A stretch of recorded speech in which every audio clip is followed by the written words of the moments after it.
Ayan, magandang araw. For today's video, kami po ay pupuntang Central. Ngayon ang coronation night ni Yana Bells. Sa Mutya ng Olongapo. Ulit naman. Oh, dami namin. Hintayin namin yung makasama namin. Di ba, Bri? Ano ginawa niya doon? Ay, ma. Yung na kalate. Joke lang. Alay talaga?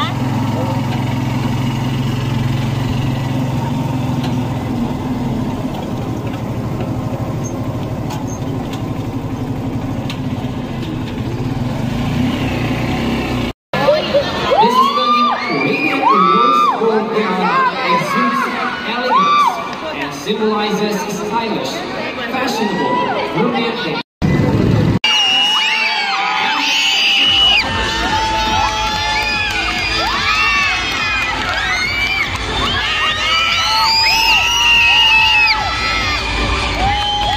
And projection, 20%. Overall appearance, 10%, which make it a total of 100%. And front, ladies and gents, once again at the top, giving out the first set of awards. Our award judges. And the winner will receive 5,000 pesos in cash, sash and bouquet. Ng Olongapo. And this is the 2025 Best in Gown Competition. Alright, starting off with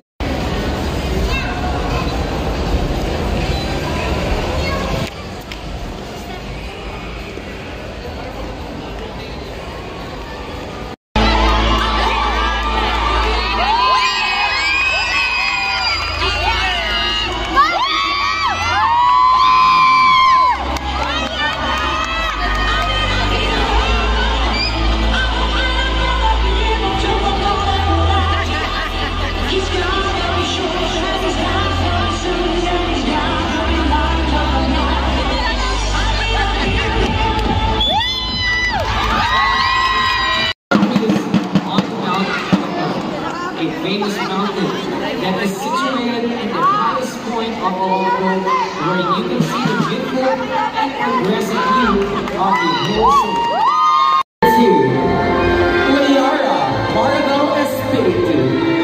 She is from New Cabalan, currently 5 years old. Liara wears a dress with radiating confidence and charm. This sugar rush gown is a whimsical, fairy-tale-like creation that captures the fluffy, playful essence of cotton candy. The dress features a soft, pastel pink and lavender hue with layered tulle ruffles that resemble the wispy, swirling strands of sponge sugar. The bodice is adorned with intricate hand-knitted lazy ball gown with ruffles organza, umbrella-type ruffles off, shoulder top, adjustable back, baby pink collar. It symbolizes childhood innocence, youthfulness, tenderness, and sweetness. The gown designer is 5 years old. She is wearing a beautiful Cinderella-inspired ball gown made of sparkly, braided blue fabric shimmer glitter mesh layers, accented with white embroidery mesh lace, covered in a beautiful embroidered trailing design that is highlighted by sequins and sparkle, sure to catch your eye enough to mirror Cinderella's magical transformation at the ball. Designed by her mom, Miss Jennifer Mendoza Knight. Just like Cinderella, their Princess Tanya are meant to have happily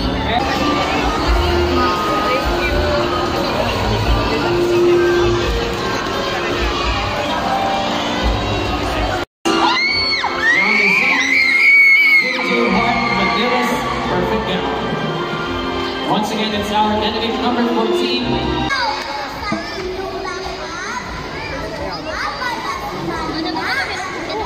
Ano ba?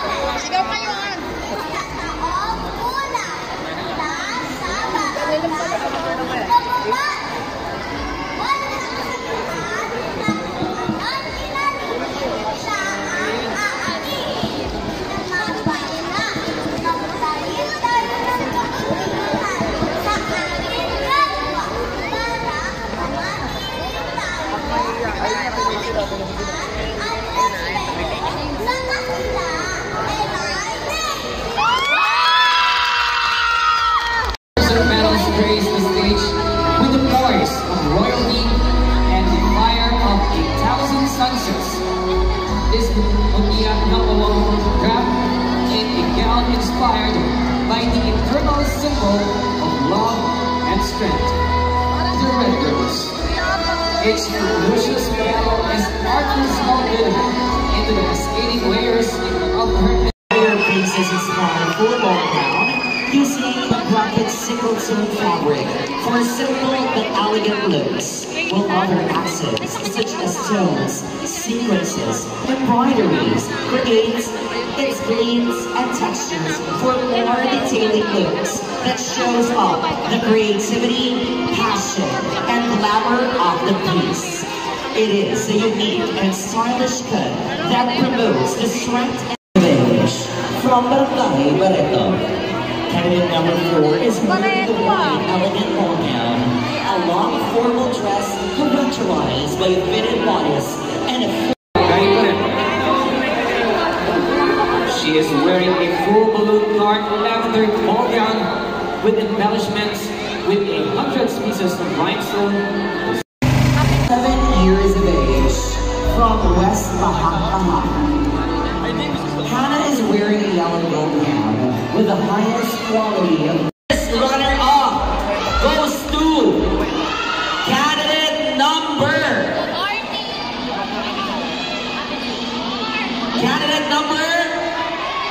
15, Sasha Isabella Jackson. The main material of this gown are sequins, laces,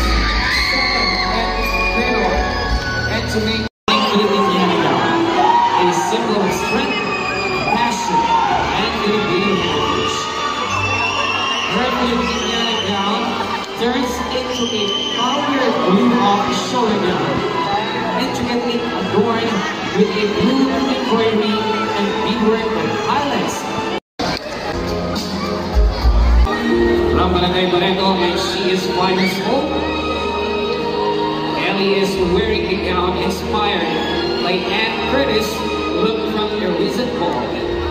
The dress has fitted off the shoulder with a sweetheart neckline. Ang magandang kaugalian na ang matututunan mo sa iyong magulang. Again, ano sa palagay mo ang magandang kaugalian na natutunan natin sa iyong magulang? Naging mabait po. Kasi po, pag ang magiging mabait po ay isang respeto sa mga matatanda at pag-opo.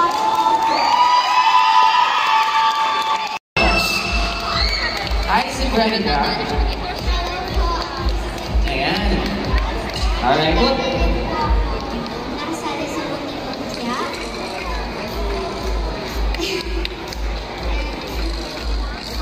Isa rin po kids sa going bully po.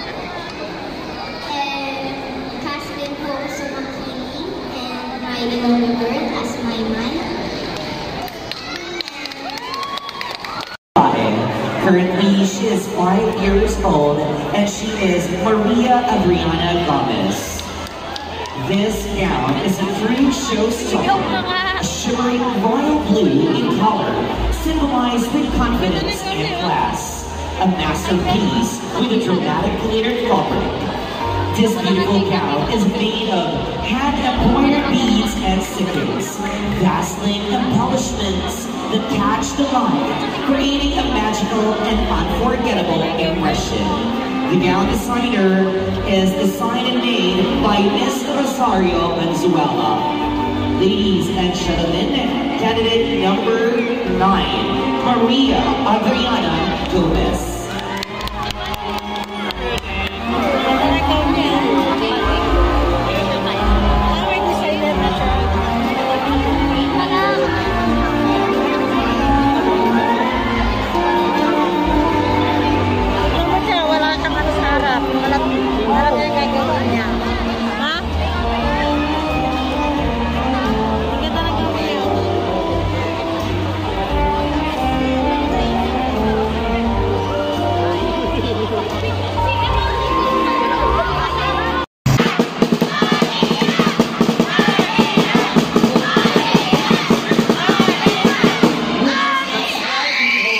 Into the gown.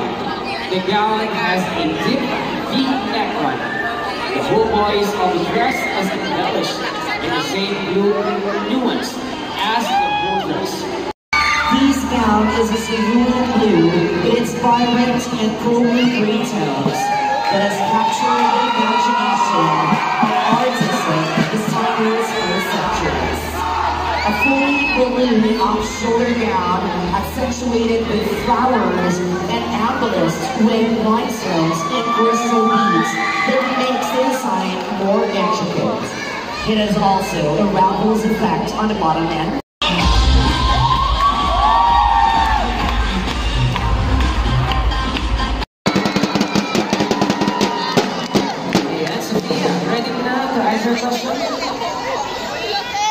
Ayan na.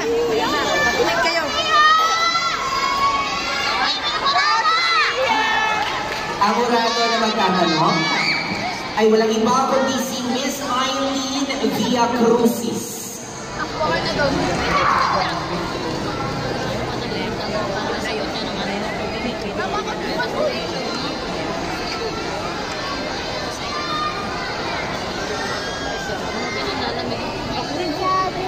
Hi, Sophia. Hello po. How do you want to ask your question? English or Tagalog? Tagalog po. Okay. So, ang iyong tanong ay, ano ang masasabi mo kay mama mo? Ano ang masasabi mo kay mama mo? Paano mapapakita sa kanya ang iyong pagmamahal? Ikikis ko po siya. Iyayakan ko po siya. Kaya ganyan ko po siya kamahal. At sasabihin ko po sa kanya, I love you.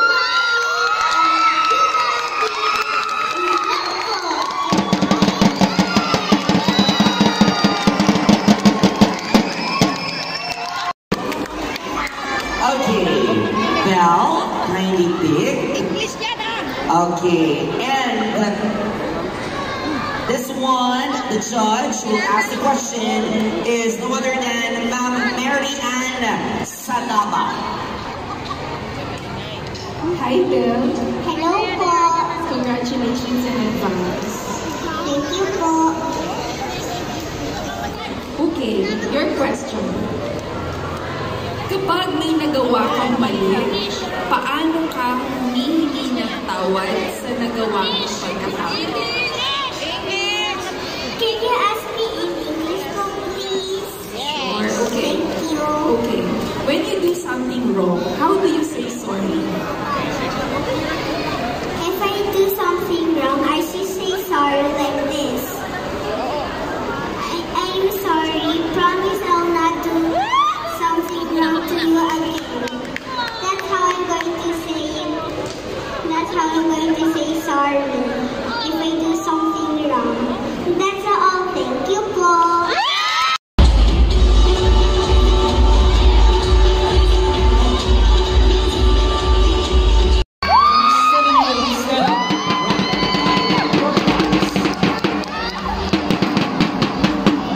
This gown is a breathtaking vision in emerald green, exuding elegance and grandeur. The rich green fabric serves as a striking canvas for intricate. Candidate number 16 and candidate number 8.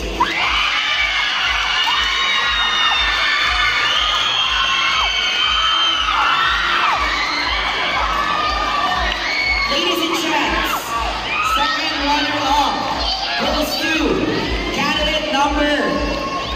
Second runner-up goes to candidate number 10, Sophia Anthony.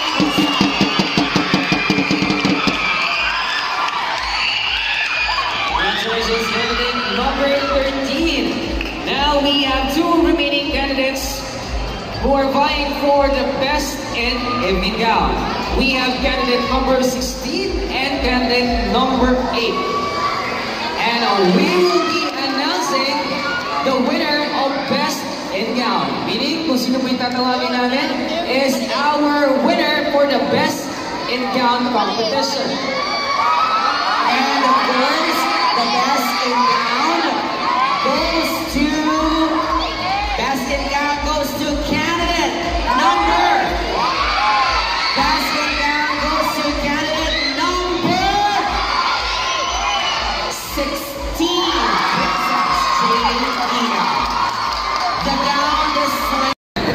galing.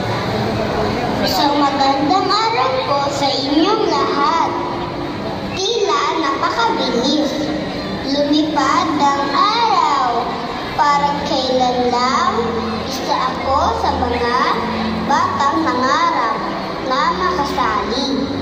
Nagsimula ako sumali sa iba't ibang mga pa-contest.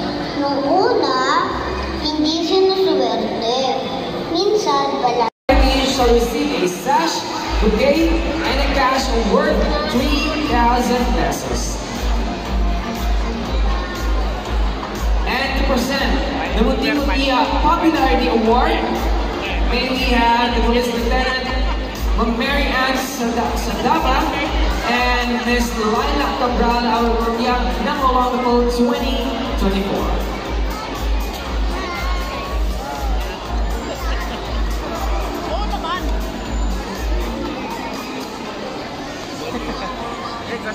Alright, you already have this envelope. Ben! Bella!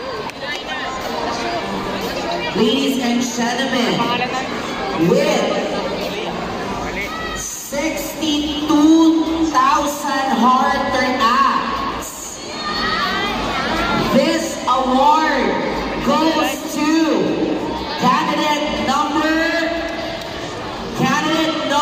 8, Madison.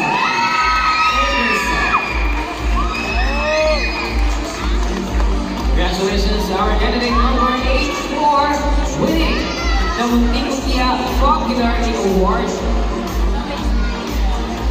Ayan yung pinakamadaming like.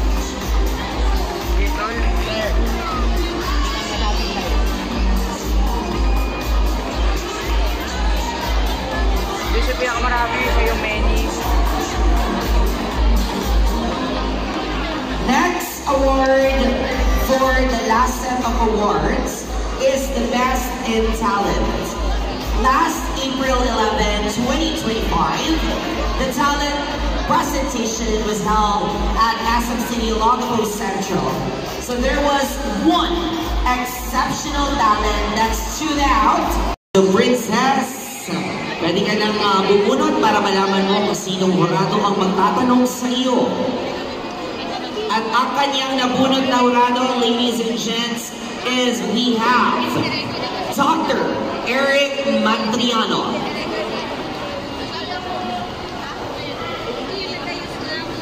Hello, Jane. Hello po! Ang iyong katanungan, paano mo naipapakita na ikaw ay isang mabuting bata sa iyong kapwa?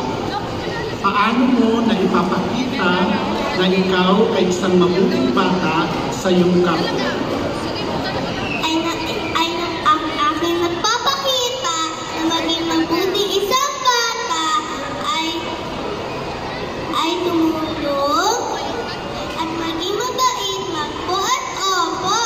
Kaya mga bata, dapat maging mabuting bata at magpo at opo, lalo na pag may kinakausap tayong matanda. And thank you! Giving out the first set of awards. Currently, she is 5 years old and she is Maria Adriana Gomez.